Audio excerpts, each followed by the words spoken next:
This is Brad Mead, Columbia Land Trust. Been doing some amazing work out at Mill Creek Ridge, which is outside the Dalles. Many of you are probably familiar with this wonderful place, and has recently joined our ECOP Native Plants Working Group and is really moving things forward and bringing a lot of awesome energy. So I'm just super excited about it. Take it away. Hi, everybody. We're going to talk about the Mill Creek Ridge Understory Reboot project that we've been working on since 23. In case you're not familiar, the blue polygon there is our Mill Creek Ridge unit, and then the kind of brownish outline there is the ECOP 5th designation for this round. And then you can't see it, but the project area is technically in there. Probably shouldn't be. See you, God. Let's zoom in, shall we? Now you can see the project, hopefully. We got 2 orange blobs there that were previously pasture land, now just kind of left fallow and filled with weeds, as you like. The larger blob is about 12 acres and the smaller one's about 2 acres. Primarily, it's just grassland. There's a couple existing oak and pine that are quite large in there, but otherwise it's very open and low. In case you're not familiar, the big thing that we're trying to tackle out there is rush skeleton weed. We got some fans in that.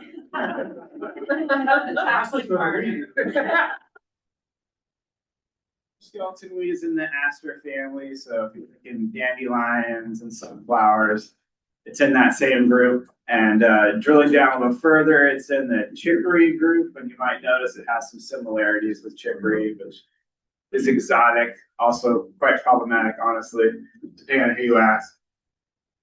These guys have a really jagged rosette that you can see. You will be able to get dialed in on this if you see enough to be able to identify them just from the rosette. But for most people, you see that, and like, yeah, it's a dandelion or something, or an aster, I don't know. To really figure it out, you want to look at the stems, and these downward facing hairs are pretty diagnostic. Typically, they're a dark to reddish color, but it varies, I have found. But that downward facing characteristic is pretty spot on. They have green photosynthetic stems that will stay green pretty much the whole season. You do sometimes see them senesce really late in the fall, but generally in the summer, the only thing you'll see are green stems and just brown grass out there. And these are perennial. They have quite extensive root systems. They have a large taproot and then lateral roots. We have found that if you just address the rosette, you'll just get a bunch of new friends that pop up around them. So you can't just go after the plant that you see above ground. This is a timeline of the project, starting with monitoring. We did baseline monitoring in 2023. From there, we started residual and targeted herbicide applications, broadcasting it over the entire field. We did that in 23 in the fall, and then in 24, I'll talk about what we used in a little bit so that don't get too excited. We have some contractors going out and collecting seed. They did it in 25, and they're going to go out again in 26. We did another follow-up. We say spot here but really it was broadcasting in the places where there are skips and the prior treatments.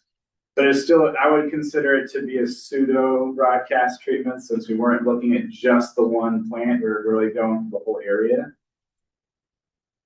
The next thing on our agenda is a greenhouse bioassay. And what that is we're going to collect soil samples from around the area, put those together, mix them up, and use those as a medium for growing out the seed that was collected to see if it will grow. Because the herbicide that we're using is residual, and it could still be in the soil, and it could still be active. And the last thing we want to do is spend thousands of dollars, put all that money into the seed, put it into the ground, and have it just die immediately. That would be really sad. Also this year, we're gonna be doing some site prep. We're gonna do glyphosate broadcast applications, and that's to get rid of the remaining grasses out there and prepare the site for being drilled. Hopefully this season, but we got a little bit of flexibility. If it's not looking good after the biosay, we're gonna wait another year. But the dream is to get it in this season. And then of course, afterwards, from 2027 on, we're just gonna have a ride of wildflowers and it's gonna be amazing. And we can walk away. Just kidding. That's not. So for applications, we primarily use UTV or an ATV mounted sprayer and did broadcast applications. We also treated the surrounding areas on the uplands where we couldn't get machinery in with backpack sprayers, and those were more targeted. We didn't want to hit everything because the herbicide we're using will kill most broadly, and we do not want that if we can help it. We're not here to kill the weeds. I know we're doing it now, but that's not the goal. The goal is to get our understory back into some semblance of natural. Got a little bit of butt. Now we're gonna talk about the treatment a bit. Come on, get in there. For the spring, we're using clopyralid, also known as Transline for the trade name. I'm not endorsing one company over another, so grab your clopyralid and have at it. Broadcast in the spring, I have found the clopyralid is the better of the two chemistries that we use for this.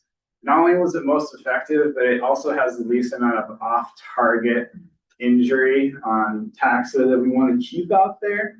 And it doesn't harm trees. We've sprayed it over top oak, which I know is sacrilege in this area, but it didn't hurt anything. In the fall, we use aminopyralid, and we did the same thing, broadcasting out in the field. Those were generally, I thought they were about the same level of effectiveness, but this is all just gut reactions, not from the monitoring data, which we'll talk about in a little bit. And then for site prep, we're going to broadcast glyphosate. I haven't decided what the rate's going to be, but it'll probably be a low dose. You don't need much to get rid of the grasses that are going to be out there. For monitoring, we use the ECOP Understory module and put out 10 monitoring plots.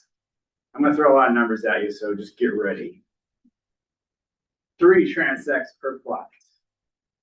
1 at 0, 120, and 240 on the azimuth, in case you're curious. 3 quadrats on each of those transects. And then we ID'd all of the plants to species and assign them a cover class within each of those quadrats. And we also just wandered around and botanized for a spell, trying to figure out what all the plants were and making sure we weren't missing things that weren't in the quadrats. And we did find that there were a lot of plants that were there, but not significant components of the understory. They're just kind of hanging out, barely hanging in there, which is why we're trying to intervene here, aka the understory monitoring protocol. Pre-treatment, top 4 plants by cover. We're gonna do a little quiz, and it's just the most basic thing. How many people here think that all 4 of the top 4 cover classes were invasive? Raise your hand. Okay, that was the only quiz because you were 100% correct. Soft brome was the #1. Invasive annual grass, very, problematic. Not one that's talked about a lot, but it is definitely something we see a lot in the gorge on the east side where it's drier. A lot of brome problems. Rush skeleton weed was also in the top 4, very problematic, and obviously that was our big target, was trying to deal with that because it is incredibly difficult to control. And most of the studies that have been done on it are really focused on winter wheat and ag production, mostly because trying to treat it in a natural area is insane and you should not do it. Intermediate wheatgrass is another one. They obviously planted this here for cows to give them something to munch on out there. It's just kind of existing. It's not really an invasive plant per se, but it isn't something that we really want to see as a major component once we're done with the project. And the last one's rip gut brome, another invasive annual grass, and unfortunately is a component of my lawn at home apparently, as we found. A little embarrassing, but what are you gonna do? I'll rip it out for you guys. Our results were pretty fantastic, but this is only the beginning of our story. On the left here is a box plot. The box itself is where 50% of the data set lies. The line in the center is the median data point, which comes out to 11.5% coverage of skeleton weed before we start. Afterwards, 0.2%. I don't want to toot my own horn, but we did pretty okay. There's still a lot of invasive grasses out there and other problems, but I got plans. We're going to take care of that stuff too. We've also been collecting seed out there. In 2023, we did, was it 23 that we did the balsam root collection? Or is that 24? 24, we did balsam root. These photos from 25, we did the tall buckwheat. Little known fact about tall buckwheat, it's great. It's a great pollinator plant. It goes late into the season. I know a lot of people that do pollinator restoration. They're very tempted to pull exotic plants and put them in because they're like, there's no way to get flowers late in the season. You are wrong, my friend. We've got tall buckwheat. We've got the rabbit brush. There's plenty of ways to make it work. You just got to know your plants. We got 1 pound with all of these people, which I know doesn't sound like a lot. But look at that, each of those seeds, what does that weigh? Like a quarter of a half of a gram, maybe? It's nothing. It's like there's so many seeds there. Each one of those has the potential to turn into a big, beautiful buckwheat. And that's the dream. So our amazing contractors collected all of this seed, came out to 34 pounds, 2 ounces. Most of this is Lomatium nudicale. As far as the others, it's a few Lomatium species, some buckwheats, perennial lupin, and balsam root. Those are the taxa where the genetics in the area are more local. We want to keep those special genetics on site if possible. And of course, this seed might be sitting out. This is exactly where the seed is right now, right? This is what we do, keep our seed safe. No, just kidding. Obviously, put it in a seed freezer. I did way too much research into how to keep seed safe and happy and viable. And it turns out it's very difficult. You can't put it in a normal refrigerator because they're too humid. You can't put it in a wine cooler because they can't get the humidity right. You got to make something feature built exactly for this purpose. So we partnered with Institute of Applied Ecology, and they graciously rented us a rack on their seed freezer space to get it to 30 humidity and 40 degrees Fahrenheit, which is what you want ideally for most species. There are some exceptions, but if you're going to choose 2 specs to put them in, these are the ones to go with.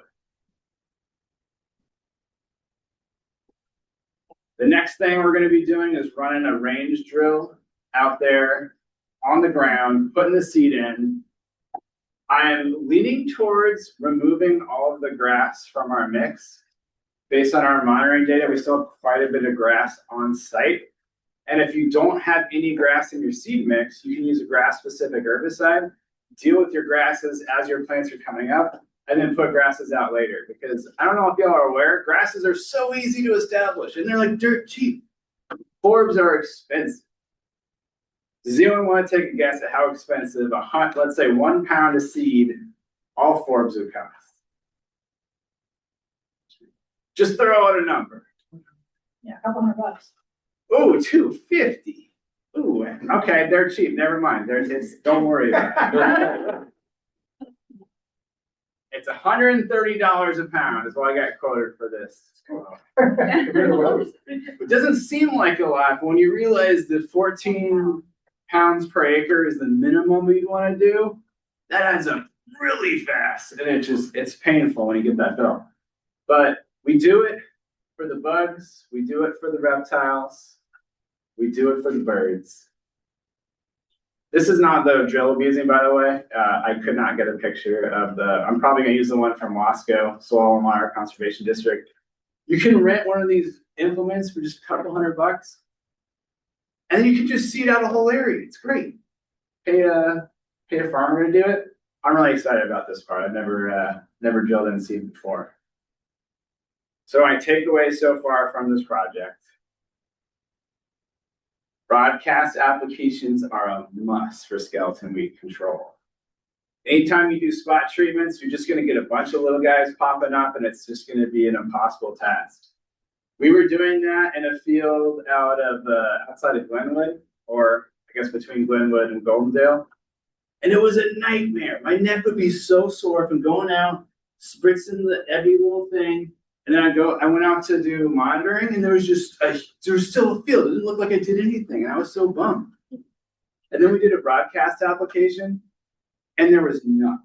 It was completely clean. And you might be like, what about all the native plants? There was like nothing in there to begin with. So takeaway is, I think that's the next one, actually. Don't do this in an intact understory, please. These chemicals that we were using will destroy all of your forbs. Honestly, I don't know what you do in a situation where you have a somewhat intact understory, but you have skeleton weed coming in. And if anybody has any ideas, bring them this way. Residual clopyrrolate and metapyrrolate in the soil could complicate our reseeding efforts. That's why it's vital to verify that the seed is no longer herbicide active, because otherwise you're throwing, as we discussed, lots and lots of money just like right out the window. And invasive grasses also need to be addressed more comprehensively. We didn't super build that into the project in the beginning, but I think we can still just kind of shoehorn it in and just do a little bit of follow-up treatment to make sure we don't have any causing problems, because they do get a little out of control. I want to acknowledge some folks. First, Kate Conley for designing this whole project and caring for this property for so long. And I mean, these are photos from Mill Creek Ridge. If you haven't been out there, like, do yourself a favor, go out there in the spring and just get absolutely blown away by the beauty and the diversity. There's lots of bugs. Bugs are great. Sandoz Farm, just for giving us equipment access. The first year that we went down the most ridiculously steep ridge. It's, Mill Creek Ridge, it's a ridge. And we took an ATV, and the contractor is just almost going straight up and down to get his machinery down there. And it was the sketchiest thing I've ever seen. It was just like, is this guy going to die on my watch? Luckily, he was fine. But our friendly neighbors, the Sandozes, offered to let us use their road to get access. And lastly, of course, OED for funding the work, because we can't do it without the sweet financing, because as we've already discussed, it's very expensive.